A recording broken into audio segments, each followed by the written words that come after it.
Okay, dear students, today we are going to start chapter 2 acids, bases and salts. पहले हम acids और basis के बारे में समझते हैं. ये एसिड्स और बेस की जो कन्वेंशनल डेफिनेशन है, इनकी जो कन्वेंशनल डेफिनेशन है,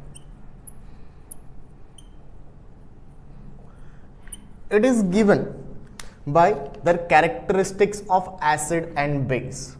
This conventional definition of acid and base is dependent on the characteristics. अब ये characteristics क्या है acid और base की? So एक difference समझते हैं ये acid और base के बीच में. यहां पर जो acid है बेटा, that is sour in taste, right, while these bases are bitter in taste. That is the first difference between acids and bases. Acids sour होते हैं, bases bitter होते हैं.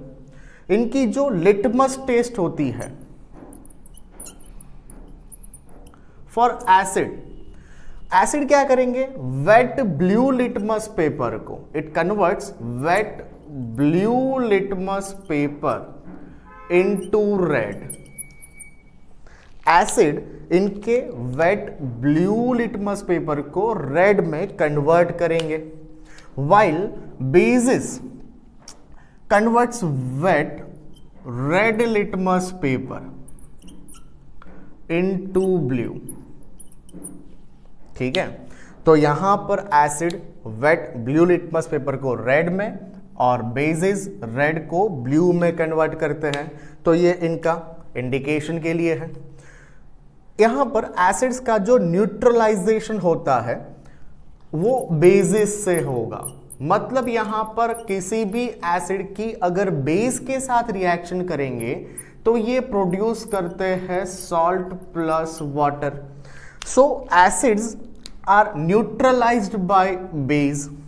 The same way bases are neutralized by acid.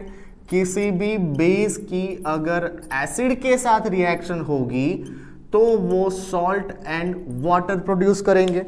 मतलब basis का neutralisation किससे होगा? Acid से होगा. Almost all acids when they react with metal it produces dihydrogen gas. किसी भी एसिड की अगर रिएक्टिव मेटल के साथ रिएक्शन होगी तो वो डाइहाइड्रोजन गैस को प्रोड्यूस करते हैं. यहां पर कंडीशन है कि जो मेटल हम यूज करेंगे those are more reactive than hydrogen. ठीक है, तो जो रिएक्टिव मेटल्स है उनकी एसिड के साथ रिएक्शन से क्या होगा बेटा? डाइहाइड्रोजन गैस प्रोड्यूस होता है. Some of the bases also produces dihydrogen while reacting with metal. ठीक है, तो ये जो कैरेक्टरिस्टिक्स है इसके अकॉर्डिंग एसिड्स और बेसिस की कन्वेंशनल डेफिनेशन दी जाती थी कि एसिड क्या होते हैं विच आर सोर इन टेस्ट, जो वेट ब्लू लिटमस पेपर को रेड में कन्वर्ट करेंगे और बेसिस से न्यूट्रलाइज होंगे, उनको एसिड बोला जाता है. सेम वे बेसिस के लिए. But this characteristics are not sufficient to define any acid और बेस. इसके लिए मॉडर्न डेफिनेशंस यूज किए जाते हैं नाउअडेज. मॉडर्न डेफिनेशन के अंदर 3 डिफरेंट कंसेप्ट्स हैं. ठीक है, एक होता है आर्हेनियस कंसेप्ट.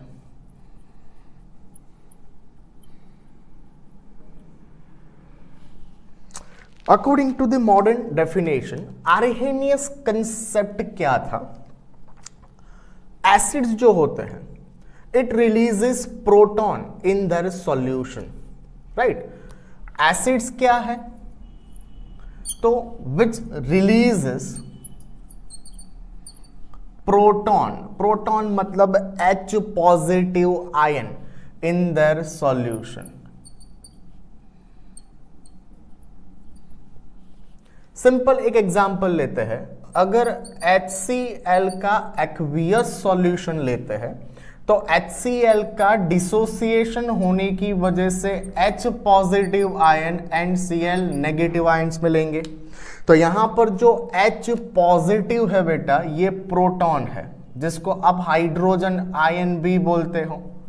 ये हाइड्रोजन आयन को ही प्रोटॉन बोला जाता है, क्योंकि H पॉजिटिव क्या है, हाइड्रोजन न्यूक्लियस है जिसके अंदर एक प्रोटॉन होता है, इसकी वजह से H पॉजिटिव आयंस को ही प्रोटॉन बोला जाता है। तो एसिड ऐसे सॉल्यूशन है जिसमें H पॉजिटिव प्रेजेंट होगा। सेम वे बेस क्या है बेटा, बेस क्या होगा, in solution which releases OH negative ions in their solution, तो इनको बोला जाता है बेस। जो सॉल्यूशन में OH नेगेटिव हाइड्रोक्सिल आयन को रिलीज करेंगे उनको बोला जाता है बेस। ठीक है, OH negative is also known as hydroxide ion. Simple एक एग्जांपल लेते हैं NaOH एक्वियस सॉल्यूशन का। तो इसमें क्या होगा बेटा, Na पॉजिटिव और साथ में OH नेगेटिव आयंस डिसोसिएट होंगे फ्रॉम द सॉल्यूशन। तो यहां पर सॉल्यूशन में OH नेगेटिव हाइड्रोक्साइड्स आयन होने की वजह से ये बेसिक सॉल्यूशन होगा। तो एसिड और बेस की एक मॉडर्न डेफिनेशन दी गई थी according to the Arrhenius concept. अगर H पॉजिटिव रिलीज हो रहा है तो उसको एसिड बोलेंगे, अगर OH नेगेटिव रिलीज हो रहा है तो उसको बेस बोलेंगे। ठीक है, बट इसकी सर्टेन लिमिटेशंस थी, जैसे कि सिंपल फर्स्ट लिमिटेशन ये थी कि जो H पॉजिटिव आयन होता है, that H positive ion is highly unstable due to very smaller size। तो सॉल्यूशन के अंदर कभी H पॉजिटिव फ्री फॉर्म में अवेलेबल ही नहीं होगा क्योंकि वो हाईली अनस्टेबल है। ठीक है, इसकी स्टेबिलिटी एक्सप्लेन नहीं कर सकते यहां पर, उसकी वजह से we can not explain the definition of acid here, क्योंकि H पॉजिटिव रिलीज कर रहा है तो वो तो स्टेबल ही नहीं है। तो ये डेफिनेशन की जो आर्हेनियस कंसेप्ट में हमने एसिड बेस के लिए दी है वहां पर ये लिमिटेशन एक मिली H पॉजिटिव आयंस के लिए। दूसरी लिमिटेशंस बताता हूं कि जो एमोनिया NH3 एक्वियस सॉल्यूशन होता है that is basic in nature. ठीक है, ये बेसिक सॉल्यूशन बनाता है बेटा। यहां पर OH नेगेटिव आयंस तो है ही नहीं, फिर भी ये बेसिक सॉल्यूशन है। मतलब जरूरी नहीं है कि सॉल्यूशन में अगर हाइड्रोक्साइड आयंस होंगे तो ही उसका बेसिक नेचर होगा। बहुत सारे सॉल्यूशन ऐसे हैं जिसमें OH नेगेटिव आयंस नहीं होते, फिर भी ये कैसे बेटा बेसिक है। यहां पर BF3 का जो सॉल्यूशन बनता है that is acidic in nature, तो ये एसिडिक सॉल्यूशन बनाता है। अब देखो BF3 में तो प्रोटॉन है ही नहीं, H पॉजिटिव है ही नहीं, फिर भी इसका सॉल्यूशन कैसा है, एसिडिक है।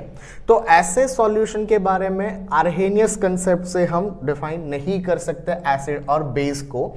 तो ये लिमिटेशंस की वजह से हमें दूसरा कंसेप्ट ऐड करने की रिक्वायरमेंट हुई। दूसरे कंसेप्ट में क्या होता है, दैट इज ब्रॉन्स्टेड-लॉरी कंसेप्ट।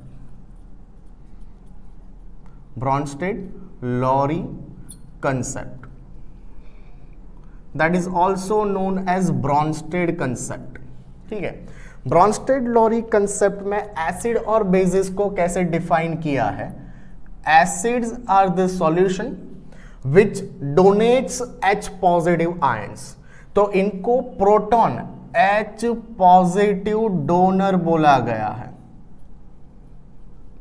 जो सॉल्यूशन में प्रोटॉन डोनेट करेंगे वो एसिड होते हैं। बेसिस क्या है बेटा, बेस किसको बोलेंगे, जो सॉल्यूशन में H पॉजिटिव मतलब प्रोटॉन एक्सेप्ट करेंगे उनको बेस बोला जाता है।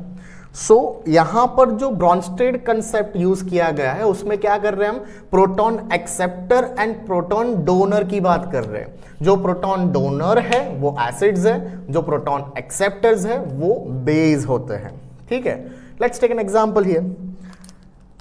अगर मैं HCl का एक्वियस सॉल्यूशन ले रहा हूं, ठीक है, HCl के सॉल्यूशन में बेटा यहां पर क्या होगा, HCl को जब डिसॉल्व करेंगे तो बेटा यहां पर ये HCl में से प्रोटॉन रिलीज होगा और H2O गेन करेगा, जिसकी वजह से सॉल्यूशन में Cl नेगेटिव आयन बचेंगे एंड H3O पॉजिटिव मिलेगा। यहां पर क्या हुआ बेटा, देखो HCl में से प्रोटॉन डोनेट होकर Cl नेगेटिव बचा, H2O क्या कर रहा है, यहां पर प्रोटॉन को एक्सेप्ट कर रहा है और ये प्रोटॉन एक्सेप्टर हो गया। सो इन दैट केस क्या मिला हमें यहां पर बेटा, जो HCl है वो एज अ प्रोटॉन डोनर काम कर रहा है, इसकी वजह से HCl एसिड हो जाएगा। H2O यहां पर प्रोटॉन एक्सेप्टर है, मतलब H2O as a base use हो रहा है यहां पर। समझ में आया। दूसरा एग्जांपल लेते हैं NH3 के लिए। देखो NH3 गैस को अगर हम पानी में डिसॉल्व करते हैं तो क्या होगा, यहां पर प्रोड्यूस होंगे NH4 positive ions plus OH negative ions. देखो ध्यान से क्या हो रहा है, H2O में से OH नेगेटिव बना, मतलब इसने प्रोटॉन क्या किया बेटा, डोनेट किया। यहां पर प्रोटॉन डोनर H2O है, ठीक है। और दूसरा क्या होगा, NH3 ने एक्सेप्ट किया है, तो प्रोटॉन एक्सेप्टर कौन है यहां पर, प्रोटॉन एक्सेप्टर कौन है बेटा, प्रोटॉन एक्सेप्टर है अमोनिया। तो this NH3 is a base जिसने प्रोटॉन एक्सेप्ट किया है और H2O यहां पर यूज हो रहा है एज एन एसिड। दोनों डिफरेंट एग्जाम्पल में देखो H2O एज अ बेस भी यूज हो रहा है एंड एज एन एसिड भी यूज हो रहा है, तो वो एम्फोटेरिक है। H2O कैसा है बेटा, एम्फोटेरिक, जो एसिड और बेस दोनों की तरह बिहेव कर रहा है, ठीक है।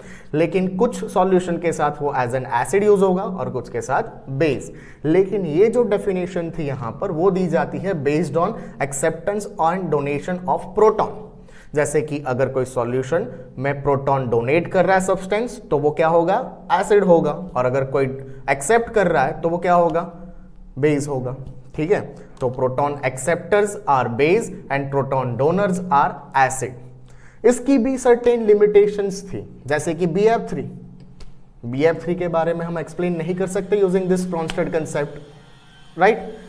तो ये लिमिटेशंस को भी ओवरकम करने के लिए जो थर्ड कंसेप्ट यूज किया गया है that is Lewis concept. Lewis concept is actually you will study in higher standards. इसको डिटेल में ज्यादा देखने की कोई जरूरत नहीं है, फिर भी क्या करेंगे बेटा, यहां पर मैं आपको डेफिनेशन एक्सप्लेन कर देता हूं। एसिड और बेस किसको बोला जाता है, this Lewis concept is based on electrons, ठीक है। ये जैसे ब्रॉन्स्टेड कंसेप्ट प्रोटॉन पर बेस्ड है, यहां पर वैसे लुईस कंसेप्ट इलेक्ट्रॉन के ऊपर बेस्ड है। क्यों, क्योंकि कोई भी केमिकल रिएक्शन होगा या तो चेंजेस होंगे, those are due to electrons. Atomic structure बेटा कैसा होता है, एटम में न्यूक्लियस के अंदर प्रोटॉन और न्यूट्रॉन्स प्रेजेंट है, उसके आउटर ऑर्बिट के अंदर क्या होते हैं, इलेक्ट्रॉन्स। तो यहां पर ऑलवेज एटम इलेक्ट्रॉन्स को डोनेट करेंगे या तो इलेक्ट्रॉन्स को एक्सेप्ट करेंगे। इसके अकॉर्डिंग ये लुईस कंसेप्ट को हमने डिफाइन किया है। एसिड्स क्या है, those are electron pair acceptors and bases are electron pair donors. जो इलेक्ट्रॉन पेयर डोनेट करते हैं वो बेस है, जो इलेक्ट्रॉन पेयर एक्सेप्ट करेंगे वो एसिड्स हैं। जो NH3 और BF3 की हम बात कर रहे थे, सो NH3 के स्ट्रक्चर में बेटा क्या होता है, NH3 उसमें सेंट्रल एटम नाइट्रोजन है, नाइट्रोजन ने उसके आउटर सेल में 5 इलेक्ट्रॉन में से 3 इलेक्ट्रॉन शेयर कर दिए। अब उसके पास 2 इलेक्ट्रॉन बचे, वो उसका एक अनपेयर्ड इलेक्ट्रॉन पेयर है, ठीक है, वो उसका नॉन बॉन्डिंग इलेक्ट्रॉन पेयर है। BF3 में क्या होता है बेटा, BF3 के अंदर boron is a central atom. Boron के पास वैलेंस सेल में 3 इलेक्ट्रॉन्स होते हैं, ठीक है, उसने शेयर कर दिए। अब बोरॉन के पास एक भी इलेक्ट्रॉन पेयर नहीं है। यहां पर क्या होगा बेटा, नाइट्रोजन के पास जो इलेक्ट्रॉन पेयर है जो नॉन बॉन्डिंग है वो बोरॉन को डोनेट कर देता है, ठीक है, वो क्या करेगा, बोरॉन को डोनेट करेगा। तो यहां पर जो इलेक्ट्रॉन पेयर डोनर है NH3, that electron pair donor is base, and जो इलेक्ट्रॉन पेयर एक्सेप्टर है that is an acid. So Lewis concept is based on this electron pair donation और एक्सेप्टेंस, ठीक है। ये हुआ एसिड और बेस के बारे में बेटा। एसिड की कन्वेंशनल डेफिनेशन जो उसकी कैरेक्टरिस्टिक्स के अकॉर्डिंग है। एसिड की जो मॉडर्न डेफिनेशन दी जाती है उसमें 3 डिफरेंट कंसेप्ट यूज किए जाते हैं, Arrhenius concept, Bronsted Lowry concept and Lewis concept. Arrhenius concept में हमने क्या देखा बेटा, यहां पर सॉल्यूशन में अगर H पॉजिटिव रिलीज हो रहा है तो एसिड है, OH नेगेटिव रिलीज हो रहा है तो वो बेस है। ब्रॉन्स्टेड कंसेप्ट में क्या देखा, जो प्रोटॉन डोनर्स होते हैं वो एसिड है, जो प्रोटॉन एक्सेप्टर्स है वो बेस होते हैं। एंड लुईस कंसेप्ट में क्या है, जो इलेक्ट्रॉन पेयर डोनर्स है वो बेस है और जो इलेक्ट्रॉन पेयर एक्सेप्टर्स है वो एसिड होते हैं, ठीक है।